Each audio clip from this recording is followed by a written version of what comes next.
누가복음 17장 성경 본문을 통해 행복은 상황이나 조건이 아닌 사랑의 관계에 달려있다라는 제목으로 하나님의 말씀을 증거하겠습니다.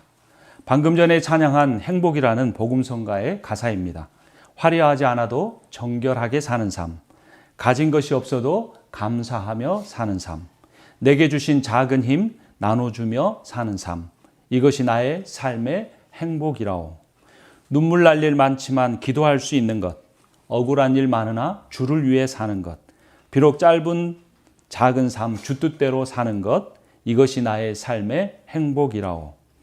세상은 알 수 없는 하나님의 선물, 이것이 행복이라오. 하나님의 자녀로 살아가는 것, 이것이 행복이라오. 여러분은 행복하십니까? 때로는 행복하다고 느낄 때도 있고 때로는 행복하지 못하다고 느낄 수도 있을 것입니다. 사실 오늘 우리가 읽은 누가복음 17장은 믿음에 대해서 이야기하고 있습니다. 그런데 저는 오늘 행복에 대해서 설교하려고 합니다. 왜냐하면 믿음은 행복과 깊은 관련이 있기 때문입니다. 믿음의 결과가 행복입니다. 그러니까 내가 참 믿음이 있다면 행복한 삶을 살게 됩니다. 예수를 믿는 사람이 행복한 삶을 살게 됩니다. 그 말은 하나님의 사랑을 신뢰하는 사람, 그 사람이 행복한 삶을 살 수 있다는 겁니다. 하나님과 좋은 관계를 맺고 사는 사람, 그 사람이 행복한 사람입니다. 행복은 믿음으로 누리는 하나님과의 사랑 뿐만 아니라 이웃과의 사랑의 관계에서 나옵니다. 하나님을 사랑하고 이웃을 사랑하면 행복해집니다. 한번 따라서 하죠. 사랑하면 행복하다. 사랑하지 못하게 되면서 행복이 사라지기 시작합니다. 사람들은 물론 다 사랑하고 싶어 하죠. 그런데 사랑하기는커녕 뭐합니까? 미워합니다. 왜 사랑하지 못하는 걸까요? 왜 미워하게 되는 걸까요? 왜 서로 미워하면서 서로 불행해지는 그런 길을 택하는 것일까요? 그 이유를 알아야 합니다. 다른 사람을 미워하는 이유는 바로 자기 자신을 미워하기 때문입니다. 다른 사람을 사랑하지 못하는 것은 내가 내 자신을 사랑하지 못하기 때문입니다. 바꿔 말하면 자신을 사랑하는 사람은 다른 사람을 사랑할 수 있습니다. 그런데도 우리는 자신을 사랑하지 못하기 때문에 다른 사람도 사랑하지 못하게 되고 행복을 느끼지 못하는 삶을 살게 됩니다. 그런데도 사람들은 자신이 행복하지 못한 이유를 조건이나 상황에서 찾으려고 합니다. 내 잘못이 아니고 상대의 잘못이다. 내가 처한 어떤 경제적인 상황, 육체적인 상황, 인간관계의 상황 때문이다라고 핑계를 하려고 합니다. 예를 들어보죠. 자녀를 키우는 부모가 가장 힘든 때가 언제일까요? 아마 자녀가 아플 때일 겁니다. 그래서 아픈 자녀를 둔 부모는 자녀가 건강해지기만 하면 우리 가정은 행복해질 것이라고 생각합니다. 그런데 그 자녀가 건강하게 되면 부모는 그 자녀가 공부를 잘하면 행복해질 것이라고 생각을 합니다. 그 자녀가 공부를 잘하게 되면 내 자녀가 좋은 대학에 들어가면 우리 가정은 진짜 행복해질 거라고 생각합니다. 근데 그 자녀가 좋은 대학에 들어가면 자녀가 졸업하고 좋은 대학에 들어가면 진짜 행복해질 거라고 생각합니다. 그 자녀가 좋은 대학에 들어가면 졸업하고 좋은 직장을 갖게 되면 진짜 행복해질 거라고 생각합니다. 자녀가 좋은 직장을 갖게 되면 좋은 배우자를 만나 결혼하면 행복해질 거라고 생각합니다. 사람의 욕망에 끝이 없는 것입니다. 하나가 성취되면 또 다른 것을 원하는 것이 사람의 욕망입니다. 사람들이 행복의 조건이라고 생각했던 것들이 이루어졌는데도 행복을 느끼지 못합니다. 그래서 그 조건이 이루어지기 전보다 그 조건이 이루어지기 위해서 기도할 때보다 이루어진 뒤에 더 큰 실망합니다. 때로는 좌절하기도 하고 행복에 대해서 포기하기도 합니다. 어떤 사람은 그 실망을 극복하기 위해 더 큰 목표를 세웁니다. 그렇다면 이런 조건이나 상황 때문에 우리가 행복해지는 것이 아니라면 어떻게 해야 행복해질까요? 깨달음이 있어야 합니다. 먼저 행복이 앞에서 말씀드린 것처럼 조건과 상황에 의해서 주어지는 것이 아님을 믿으시기 바랍니다. 행복의 조건은 한번 따라서 합니다. 내 마음을 어떻게 먹느냐에 달려있다. 내가 어떤 마음을 먹느냐에 따라서 내가 행복해질 수도 있고 행복해지지 않을 수 있다는 겁니다. 그러면 목사님, 내가 어떤 마음을 먹느냐는 어떻게 결정됩니까? 그것은 한 번 더 따라서 합니다. 자신을 어떻게 생각하느냐에 달려있다. 마음을 잘 먹어야 행복해지는데 어떻게 해야 마음을 잘 먹느냐? 내가 어떤 존재인가를 잘 생각해야 한다는 것입니다. 여러분은 자신을 있는 모습 그대로 사랑하십니까? 거울을 볼 때마다 주름살이 늘었네, 흰머리가 늘었네, 내가 배가 나왔네, 내가 나이를 먹어가네, 내가 일을 왜 제대로 하지 못했을까 하면서 늘 자신을 채찍질하고 있지만 않습니까? 사람은 자신에 대해서 늘 변화하기를 원하고 더 나은 사람이 되기를 원하는데 자신은 쉽게 변화되지 않죠. 그래서 자신이 변화되지 않는 자신에 대해서 좌절하면서 그 대상을 조금씩 바꾸어 갑니다. 주변에 있는 사람들을 바꾸려고 합니다. 특히 자녀를 바꾸려고 합니다. 자녀가 타고난 기질과 한계를 무시하고 자신이 이루려고 했는데 이루지 못했던 것을 자녀를 통해 이루어 대리만족을 얻으려고 합니다. 자신이 원하는 대로 바꾸려고 합니다. 그리고 그 이유를 내가 너를 사랑하기 때문이다 라고 강요합니다. 바꾸려고 하는 사람은 바뀌지 않는 자녀나 부하 직원이나 구역원과 같은 다른 사람을 심지어 정죄하기까지 합니다. 다른 사람의 연약함에 대해 쉽게 분노하기 시작합니다. 그리고 분노와 비판으로 다른 사람을 걸려 넘어지게까지도 합니다. 오늘 본문인 누가복음 17장 1절과 2절을 보겠습니다. 1절을 제가 읽고 2절을 같이 읽겠습니다. 예수께서 제자들에게 말씀하셨다. 걸려 넘어지게 하는 일들이 생기지 않을 수는 없지만 그러한 일들을 일으키는 사람은 화가 있다. 이 작은 사람들 가운데 하나를 걸려 넘어지게 하는 것보다 차라리 자기 목에 큰 맷돌을 매달고 바다에 빠지는 것이 나을 것이다. 여러분, 돌을 목에 매달고 바다에 빠지는 것은 큰 불행이죠. 이런 큰 불행을 겪지 않으려면 어떻게 해야 한다고 성경이 가르쳐 줍니까? 3절에 답이 나와 있습니다. 3절 같이 읽습니다. 너희는 스스로 조심하여라. 믿음의 형제가 죄를 짓거든 꾸짖고 회개하거든 용서하여 주어라. 뭐 하라고요? 용서하라는 것입니다. 그러면 얼마나 용서해 줘야 할까요? 4절도 같이 읽습니다. 그가 내게 하루에 7번 죄를 짓고 7번 내게 돌아와서 회개하오 하면 너는 용서해 주어야 한다. 여러분, 자녀가 몇 번쯤 잘못할 때 계속 용서해 줍니까? 하루에 7번은 그런 겁니다. 잘못했어요. 용서해 줬습니다. 또 똑같은 실수를 합니다. 또 와서 잘못했다고 말합니다. 또 용서해 줍니다. 3번, 4번 지나고 5번쯤 지나면 참 사랑하는 자녀라도 뻔뻔하게 보일 것입니다. 그런데 그렇게 하루에 7번을 용서하는 그러한 죄를 7번씩 하더라도 죄를 용서해 줘야 한다는 겁니다. 여러분 계산 잘 하시죠? 그럼 총 몇 번입니까? 77에 49. 49번 용서하라는 말씀이 아니죠. 7이라는 숫자는 완전수입니다. 완전수 곱하기 완전수는 그에 대한 용서를 무한대로 하라라는 것입니다. 그런데 사람을 용서하는 것이 쉽습니까? 어렵습니까? 영원히 용서한다는 것 있을 수 없는 일입니다. 49번 용서하는 것도 힘듭니다. 아니 7번 용서하는 것도 힘듭니다. 아니 큰 잘못은 단 한 번의 잘못도 실수도 용서할 수 없습니다. 그런데 주님은 왜 연약한 우리에게 따를 수 없는 명령을 주신 것일까요? 그 명령을 주신 첫 번째 이유는 주님의 명령에 따를 수 없는, 순종할 수 없는 우리의 연약함을 깨닫게 하시기 위한 것입니다. 여러분, 연약함을 깨달은 사람이 겸손해집니다. 잘난 척하는 사람이 교만한 사람이 아니고 나는 연약하지 않아, 나는 할 수 있어라고 생각하는 사람이 교만한 사람입니다. 믿음이란 내가 연약한 사람입니다라고 고백하는 것이 믿음입니다. 더 솔직하게, 더 자주 나는 연약한 사람입니다라는 걸 고백하는 사람이 믿음 있는 사람입니다. 인간의 연약함을 인정하고 하나님의 전능하심을 힘입어 살아가는, 겸손하게 살아가는 삶이 바로 구원입니다. 하나님 우리에게 따를 수 없는 명령을 주신 두 번째 이유는 하나님의 사랑을 깨닫게 하시기 위함입니다. 하나님은 우리에게 불가능한 끝없이 반복되는 용서하라고 압박하시는 것이 아닙니다. 하나님의 우리를 향한 용서가 변함이 없고 영원하다는 사실을 깨닫기 원하십니다. 우리가 그토록 힘들어하는 용서, 불가능하다고 생각했던 그 용서를 하나님은 나에게 이미 하고 계신다는 이 은혜를 깨달아야 합니다. 하나님께서 우리에게 용서하라고 하시는 이 명령은 하나님께서 우리를 이미 용서하셨다는, 우리를 이미 깊이 사랑하신다는 사실을 깨닫게 하시기 위함입니다. 이사야서 44장 22절이 이 사실을 분명하게 선포하고 있습니다.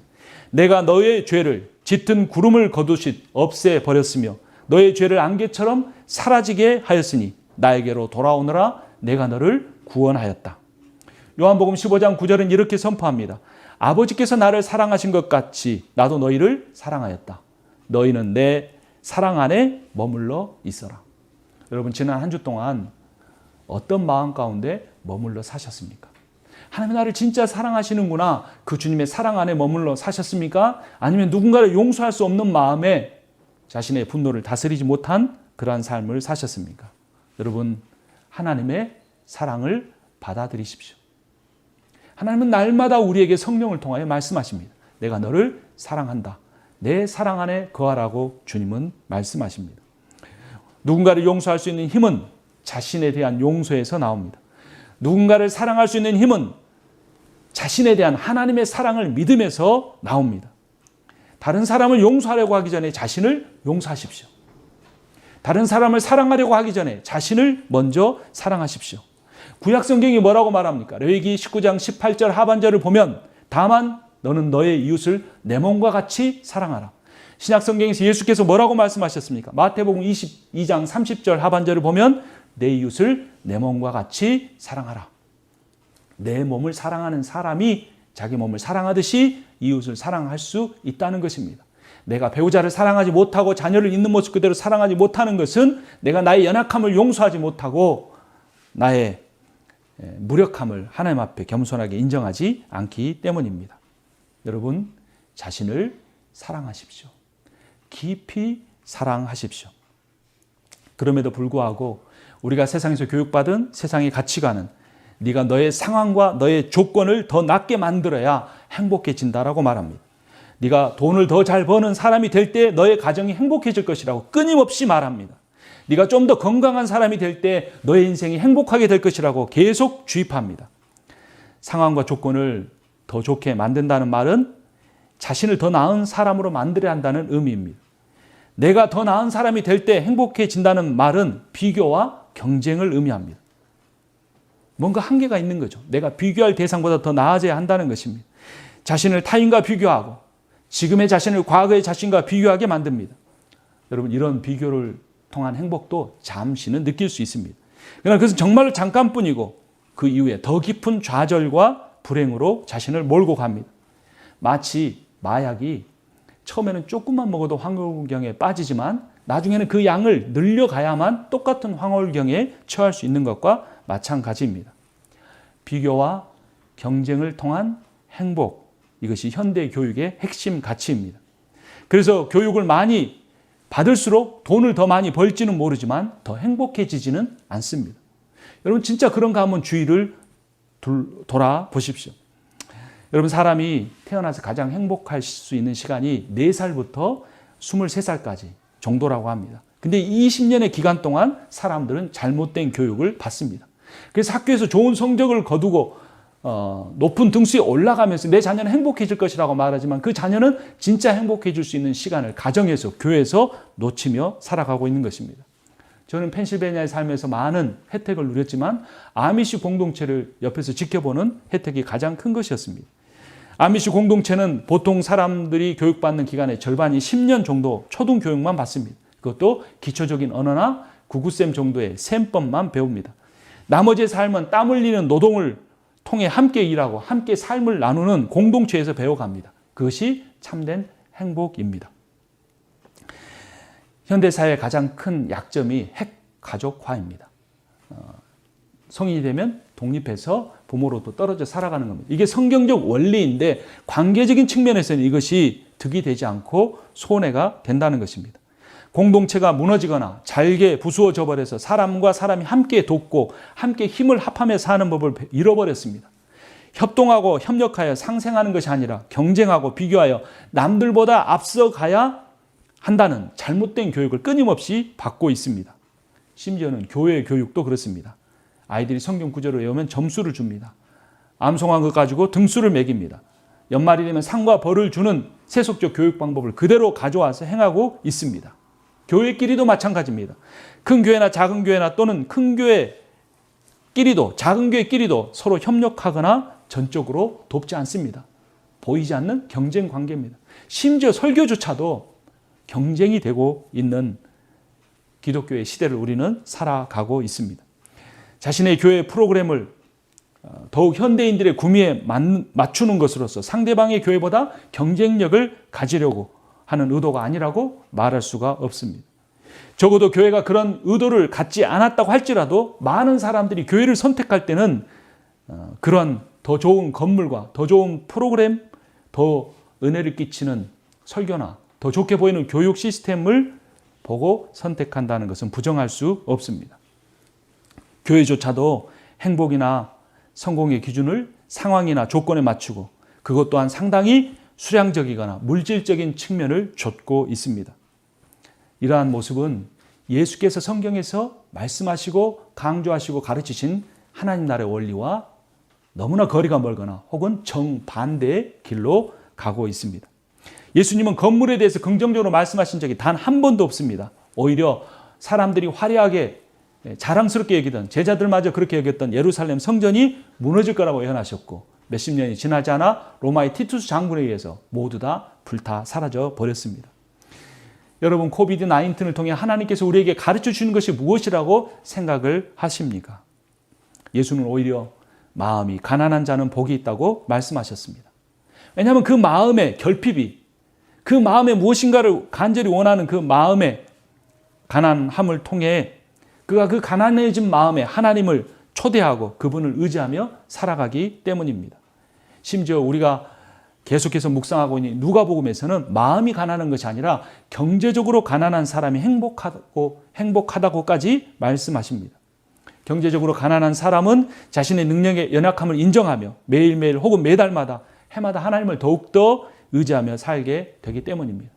가난하면서도 하나님을 의지하지 않는다면 가장 불행한 삶이겠지만 우리는 물질적인 가난이나 우리의 마음의 가난함을 통해 하나님을 우리의 삶의 중심으로 겸손하게 모시어 드려야 합니다. 부유한 사람이 다 그런 것은 아니죠. 하지만 일반적으로 말해서 확률적으로 볼 때 부유한 사람이 하나님을 덜 의지하게 될 가능성이 많습니다. 내가 가난할 때보다 내가 부유하게 됐을 때, 내가 무능했을 때보다 능력이 많아지면서 점점점 하나님을 의지하는 마음이 약해진다고 하는 것입니다. 그래서 예수께서 그래서 성경에서 부자가 하나님 나라에 들어가는 것이 낙타가 바늘구멍으로 들어가는 것보다 더 어렵다고 말씀하셨습니다. 예수님을 따르려고 했던 부자 청년이 자신의 모든 소유를 팔아야 예수님의 제자가 될 수 있다는 말에 실망하여 예수를 떠났던 그 사실을 우리는 잊지 않아야 합니다. 부자가 되지 말아야 한다거나 가난하게 살아야 한다는, 돈이 무조건 나쁘다는 의미가 아닙니다. 부자가 된다고 해서 행복해지는 것이 아니라는 사실을 깨달으라는 것입니다. 돈을 많이 번다고 더 행복한 삶을 살 수 있는 것이 보장되지 않는다는 것입니다. 돈만 아니라 건강도 마찬가지입니다. 사람은 건강할 때보다 연약할 때 하나님을 더 의지합니다. 예수께서 10명의 나병 환자들을 만나십니다. 12절 13절을 봅니다. 12절 제가 읽고 13절 같이 읽습니다. 예수께서 어떤 마을에 들어가시다가 나병 환자 10사람을 만나셨다. 그들은 멀찍이 멈추어 서서 소리를 높여 말하였다. 예수 선생님, 우리를 불쌍히 여겨 주십시오. 당시 사람들은 나병과 같은 피부병을 하나님의 저주로 여겼습니다. 전염되기 때문에 가족이나 공동체로부터 또 격리되었습니다. 하지만 그들은 연약했기에 오늘 우리가 읽은 것처럼 주님께 간절히 부르짖었습니다. 건강했지만 교만한 마음으로 예수님을 비웃었던 바리새인들과 달랐습니다. 그리고 예수는 겸손하게 부르짖는 그들에게 치유의 방법을 가르쳐 주십니다. 나병 환자들은 그 말씀에 순종합니다. 14절 말씀 함께 읽습니다. 예수께서는 보시고 그들에게 말씀하셨다. 가서 제사장들에게 너희 몸을 보여라. 그런데 그들이 가는 동안에 몸이 깨끗해졌다. 당시 제사장은 의사 역할도 했습니다. 병을 고쳐주는 의사가 아니고 나병과 같은 이 병이 어떻게 생겼는지 또 완치되었는지를 판가름하는 의사 역할을 했습니다. 아직 고침을 받지 못한 나병 환자들이 제사장에게 가면 벌을 받을 수도 있었습니다.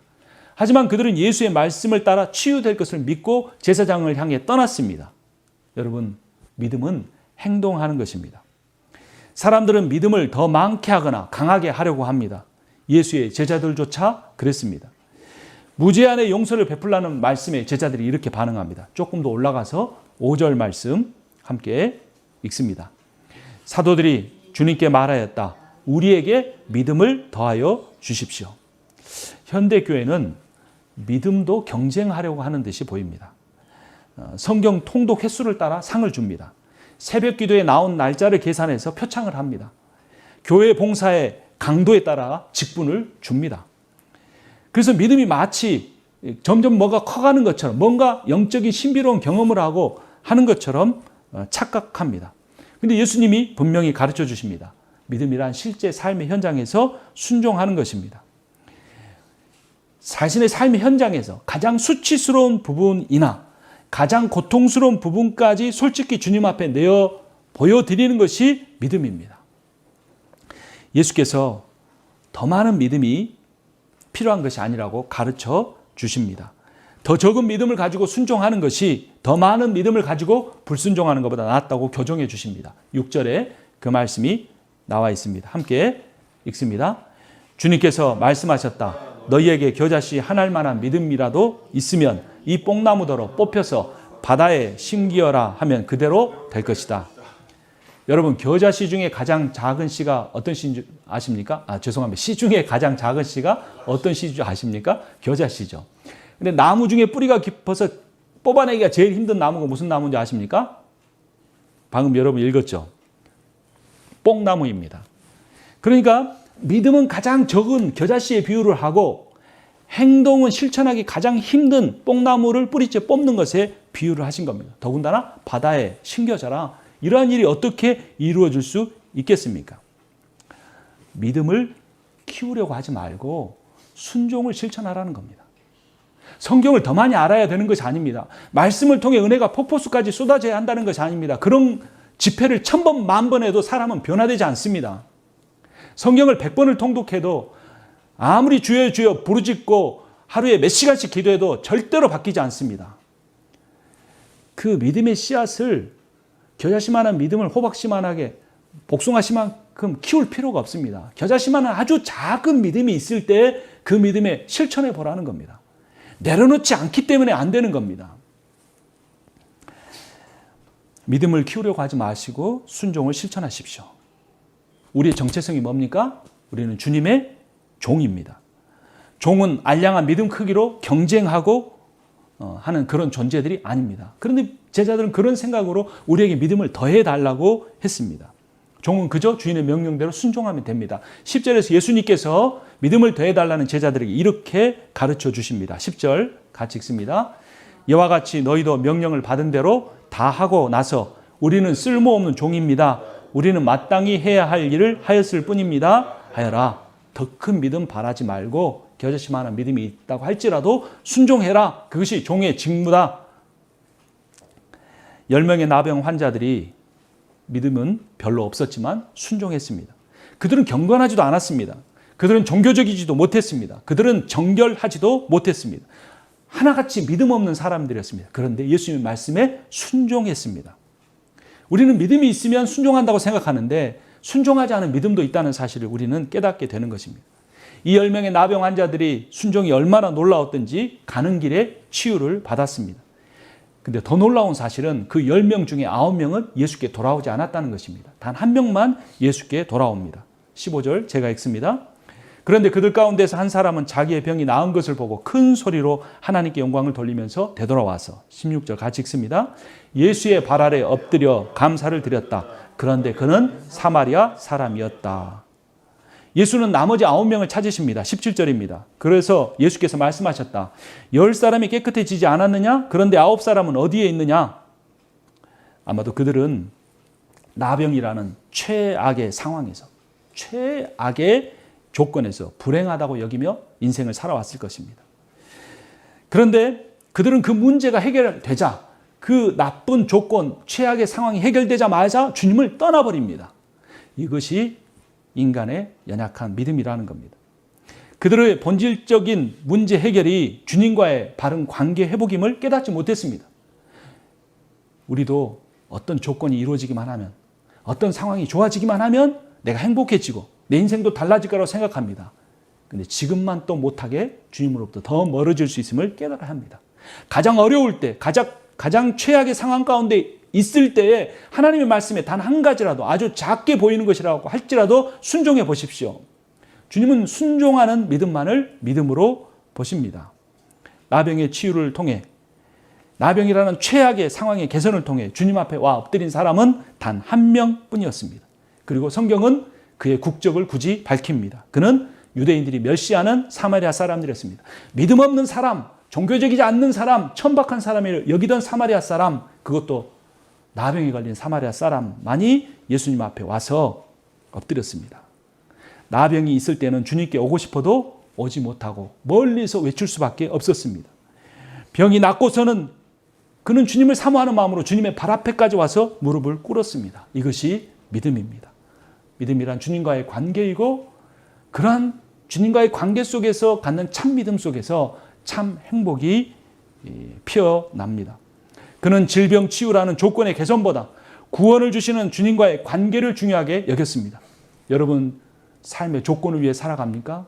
아니면 주님과의 관계를 더 깊이 하게 위하여 살아가고 있습니까? 그는 행복한 사람이 되었습니다. 그는 관념적인 믿음이 아닌, 종교적인 믿음이 아닌 실천적인 믿음을 통해 행복을 찾았습니다. 그는 겨자씨만한 믿음이 죄로 인한 심판의 뽕나무를 뽑아버리는 기적을 체험했습니다. 그래서 주님과의 관계 회복을 통해 10명 중에 그 사람만이 구원을 얻었습니다. 18절을 제가 읽습니다. 하나님께 영광을 돌리려 되돌아온 사람은 이 이방 사람 한 명밖에 없느냐? 같이 읽습니다. 그런 다음에 그에게 말씀하셨다. 일어나서 가거라. 내 믿음이 너를 구원하였다. 그는 나병 환자들 중에서도 이방인이라는 더 좋지 않은 조건을 가진 사람이었습니다. 이방인이라는 덜 좋은 조건을 가진 나병 환자가 유대인이라는 더 좋은 조건을 가진 10명의 다른 사람보다 더 행복한 사람이 된 것입니다. 여러분, 행복은 상황이나 조건에서 오지 않습니다. 행복은 사랑의 관계에서 옵니다. 나병 환자는 주님과의 관계를 회복했습니다. 주님 앞에 엎드려 감사했습니다. 눈물을 흘렸습니다. 이방인이기에 치유 선언을 얻기 위해 제사장에게도 갈 수 없었을지도 모릅니다. 그러기에 이방인인 자신을 차별하지 않고 똑같이 치유해 주신 주님께 더 많은 사랑을 전적으로 드릴 수가 있었습니다. 여러분, 이 비밀을 깨달으십시오. 행복은 절대로 상황이나 조건에 달려있지 않습니다. 오히려 내가 이 상황보다 더 나은 사람이었다면, 나는 주님으로부터 더 멀어질 수 있었다는 두려움을 가지십시오. 앞으로 내 미래가 그렇게 될지도 모른다는 두려움을 가지십시오. 그리고 내가 주님과의 사랑의 관계 속에 있는지 돌아보십시오. 그렇지 않으면 우리는 행복하다고 느끼면서도 이 행복이 언제 사라질까 늘 두려운 마음을 갖게 되고, 그 행복이 사라질지도 모른다는 두려움 때문에 더 많은 것들을 소유하고 더 많은 것들을 성취하려고 하는 비교와 경쟁의 나락 속에서 결코 헤어날 수 없는 거짓 믿음 속에서 살아갈 수 있고 인생을 마칠 수도 있습니다. 행복은 관계에 있습니다. 신앙은 하나님과의 관계에 달려 있습니다. 그리고 그 하나님과의 관계는, 따라서 하겠습니다. 하나님과의 관계는 이웃과의 관계에 달려 있다. 사마리아 사람은 권위 있는 종교 지도자인 제사장에게 가서 나병 치료 증명서를 발급받는 대신 아무것도 가진 것이 없는 예수께 돌아왔습니다. 여러분, 종교 생활을 열심히 하는 사람이라고 하나님과의 관계가 좋은 사람이라고 꼭 말할 수 없습니다. 이웃과의 관계를 잘하는 사람이 하나님과의 관계가 좋은 사람입니다. 교회에서 높은 자리에 올라 교만해지는 것보다 골방에서 겸손한 마음으로 주님을 신실하게 찾는 사람이 참 신자입니다. 큰 교회에 나가 드리는 봉사마다 인정을 받는 사람은 하나님으로부터 받을 상급이 아무것도 없을지도 모릅니다. 행복이, 신앙이 크기와 같은 조건에 달려있지 않다는 의미입니다. 교회 봉사 때문에 개인적인 종교 생활을 열심히 한 것이고 자신의 가족을 희생시킨 것일 수 있습니다. 자신의 가족보다 자신의 종교적인 삶을 더 우선순위에 둔 것입니다. 그렇다면 여러분, 이웃과의 관계를 잘한다는 것은 어떤 의미일까요? 이웃과의 관계를 해치는 일이 무엇인가를 잘 생각해 보면 알 수 있습니다. 사람들은 흔히 사랑을 강조합니다. 비단 종교적인 영역에서뿐만 아니라 유행과 가사에서도 가장 큰 주제는 사랑이지 않습니까? 그러면 세상에서 말하는 사랑과 성경에서 말하는 사랑은 어떻게 다를까요? 여러분, 세상에서 말하는 사랑은 사랑이 아니고 좋아한다는 의미입니다. 여러분, 명품백을 좋아하죠. 비싼 옷을 좋아하죠. 그런데 실증이 나면 어떻게 합니까? 버립니다. 그것은 사랑이 아닙니다. 흔히 우리가 이성을 사랑한다고 할 때 좋아하는 것과 사랑하는 것을 헷갈려 할 때가 참 많습니다. 심지어 자녀를 사랑한다고 할 때에도 나에게 맞는 조건에 있을 때 그 자녀를 사랑한다고 하면 그것은 사랑이 아니라 좋아하는 것일 뿐입니다. 자녀의 태도가 달라지고 자녀가 성장기를 거치고 사춘기를 지나 달라지면 그 사랑은 식어질 수밖에 없는 것입니다. 명품백이 실증나거나 비싼 옷이 실증나면 좋아하지 않게 되는 것처럼 좋을 때 좋은 것이지, 교회 안에 서로 사랑한다고 말하고 모든 것을 드릴 것 같다가도 그 사람이 나의 조건에 맞지 않으면 뒤돌아서는 것이 오늘날 현대 교인들의 많은 모습입니다. 여러분, 그러나 물건을 좋아하는 것과 사람에 대한 사랑은 달라져야 합니다. 그 사람이 내 마음에 들 때, 내 기준에 맞을 때 좋아하는 것은 그때뿐입니다. 사람의 말이나 행동이 내 마음에나 조건에 거슬릴 때는 싫어하게 되기 때문입니다. 그것은 결코 사랑이 아닙니다. 사랑은 무엇일까요? 누가복음 17장이 그것을 제시해 주고 있습니다. 3절 말씀 다시 한번 마음에 새기면서 읽어보겠습니다. 누가복음 17장 3절입니다. 너희는 스스로 조심하여라. 믿음의 형제가 죄를 짓거든 꾸짖고 회개하거든 용서하여 주어라. 어떤 것이 사랑입니까? 용서가 사랑입니다. 그런데 여러분, 이 용서가 왜 이렇게 중요하냐면 사실 상대방에게 용서하는 것 같지만 상대방에 대한 용서가 곧 자신에게 하는 용서이기 때문입니다. 우리는 상대를 대상으로 70번씩 7번 결코 용서할 수 없습니다. 단 한 번도 용서할 수 없습니다.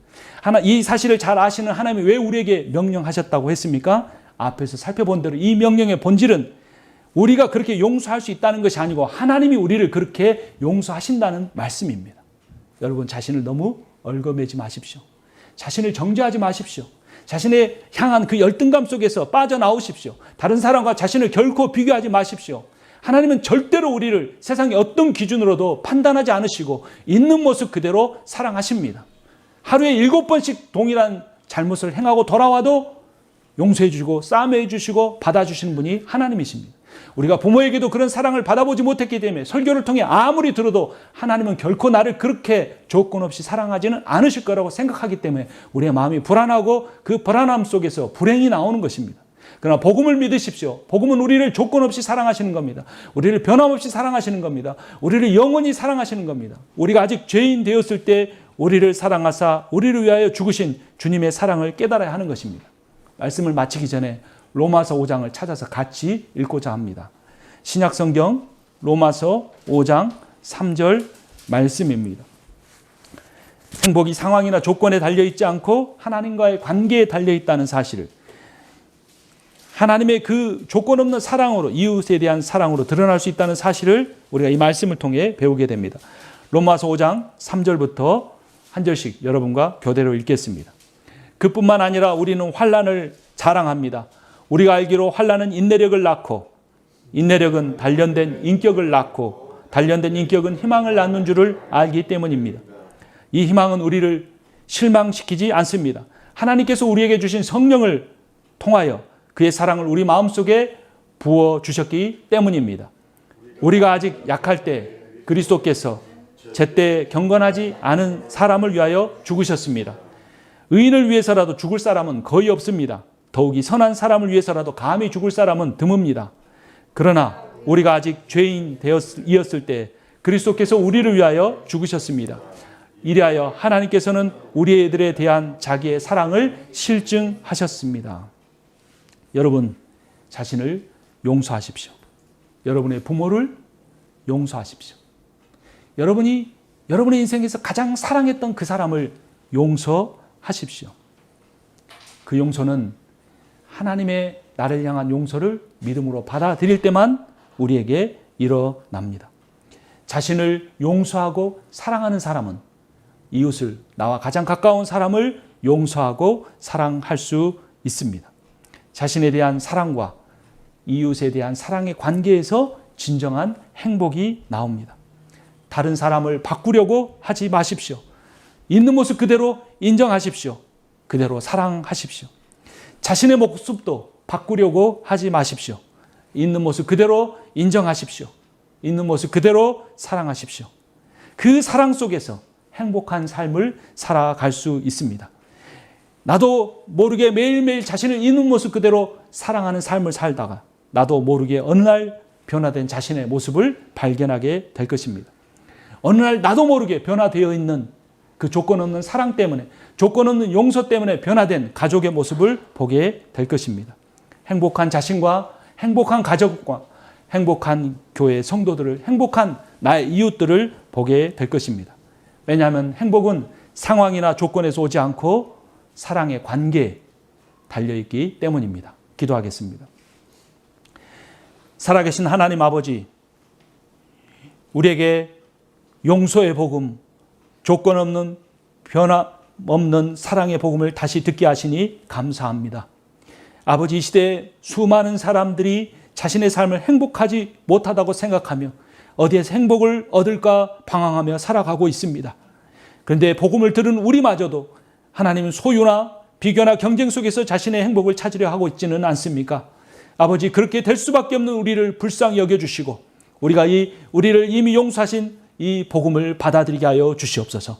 이 용서의 복음, 조건 없는 사랑의 복음을 누리며 살아가게 하여 주시옵소서. 예수 그리스도의 이름으로 기도합니다. 아멘.